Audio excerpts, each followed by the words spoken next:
So have you ever wondered how hospitals are trying to, like make healthcare safer? Hmm. It's not just about fancy new tech, right? Yeah. It's about building like a whole culture, Yeah. a just and restorative culture, they Yeah. call it. A just and restorative culture. Which is what we're going to, dive into today. Really fascinating area. And yeah, it's about way more than just, like you said, technology. Okay, so just and restorative culture kind of sounds like a little formal, maybe, It does. when you first hear it. It's So what's like the main idea? Well, at its heart, it's about moving away from pointing fingers. It's about really trying to understand why something happened. Like imagine a detective Right. investigating a case. They're looking for the root cause. Yeah. They're not just trying to be like, you Yeah. did it, case closed. Right. It's more nuanced than that. I get you. Yeah, the detective thing, I see it. Yeah. But why is this so important in healthcare? Like specifically? Well, because healthcare is like really high stakes, right? I mean, more than almost any other field. Mistakes can have, as I'm sure we all know, really serious consequences. That's for sure. And this can, unfortunately, create a culture of fear. Like, people are terrified to admit they messed up because the stakes are so high. Yeah. No one wants to be the one to Exactly. to have that happen. Exactly. So fostering a just culture, though, what that does is it encourages people to be open, to talk about it when something goes wrong. Transparency. Transparency, exactly. And that open communication is how you can analyze what happened and actually improve the system. Right. So you can see the patterns. You can see if there are like underlying Exactly. Systemic issues. systemic things. Yeah. It makes total sense that people would be more likely to speak up if they weren't worried about like automatically being blamed. Yeah. Of course. But then there's the whole restorative part of this. How does that like factor in? See, that's where it gets really interesting. So a restorative approach, what that does is it acknowledges that, okay, yes, harm has occurred. And that's first and foremost to the patient, right? Of course. Yeah. But it can also be to the healthcare provider who was involved. That's where that second victim term comes up, right? Yep. Which is, I don't know, I've never heard that until like recently. It's not something you hear every day, but No, it's not. it's important. It is. So what kind of support like do those professionals need? Well, think about it like this. You have a surgeon, right? And they make an error during a very, very complex procedure, even if it wasn't like entirely their fault, systems were off or whatever.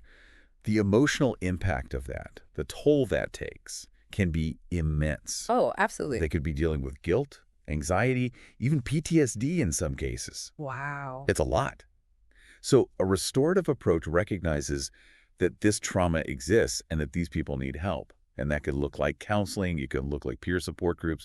Sometimes even just having someone to talk to who will listen with compassion. Right. Someone who's been there. Yes. Yeah. Someone who understands it. It's about helping them heal so they can get back to what they do best. So it's like instead of just being like, okay, you made a mistake, you're out. It's like It's not black and white like that. it's more humane. Exactly. Okay. So this all sounds great in theory, but how does this actually, like play out in a real hospital? Well, one way is through what's called the duty of candor. Okay. I've heard of that. So picture this.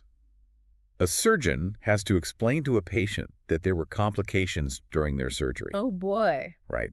That's a tough conversation. Tough conversation. But with the duty of candor, it's not just about rattling off the facts, in a cold clinical way. Right. It's about expressing empathy. It's about taking responsibility and really outlining the steps that are being taken to make sure that same mistake doesn't happen again. Wow. Transparency and like actual empathy. That's, I don't know. You don't hear that a lot in healthcare, do you? I mean, it really is a totally different way of thinking. And it's not just about like those individual conversations. It's about making sure the whole system prioritizes learning and improving. So like instead of just punishing the person who, made the mistake, you're saying it's about analyzing the whole situation. Exactly. Seeing if there were like those underlying problems that contributed and then actually doing something to fix them. Yes. So it doesn't happen again. Yes. That's amazing. It's like this whole idea of compassion but within accountability. Yes. Which is so cool because it feels like everybody wins, right? Right. Patients are getting safer care. Safer care. Doctors and nurses are, working in a more supportive place. Less stress, less burnout. Exactly. Yeah. It's huge. And then overall, there's more trust Precisely. within like the entire system. You've got it. This is This is really amazing stuff, but I'm guessing this doesn't just, like, happen overnight, right? You're right, it doesn't. It takes work. Yeah. And honestly, the leaders in healthcare organizations, they have a huge role to play here. It's not enough to just talk about having a just culture, like put a sign up on the wall and call it good. Yeah. Mission statement, be just. Right, exactly. It has to be more than that. Leaders have to truly believe in it and they have to embody it. Lead by example. Yes. And then they need to build systems that actually make it possible. Like you said, it's a culture change. It is. A Total total shift. Culture shift. Hmm. So to kind of like bring this all together, what's the one big thing that you hope like our listener really walks away with from all of this today? That building a just and restorative culture it's a journey. It's not like you flip a switch and everything's perfect. Right. It takes time. It takes a fundamental change in how we think about these things. Mm-hmm. Moving away from blame and towards understanding. And it's about moving away from just punishment and toward actually restoring trust and making things whole again. Wow, that's really powerful. It's about creating a healthcare system that's not just about being safe, but about being humane for everyone. That is powerful. And it makes you wonder, like, this whole just culture idea, could that work in other fields, like where the stakes are really high, like aviation or, finance? Something to think about. Interesting question. Yeah. All right, well, that's all the time we have for today's deep dive. Thanks for listening, and we'll see you next time.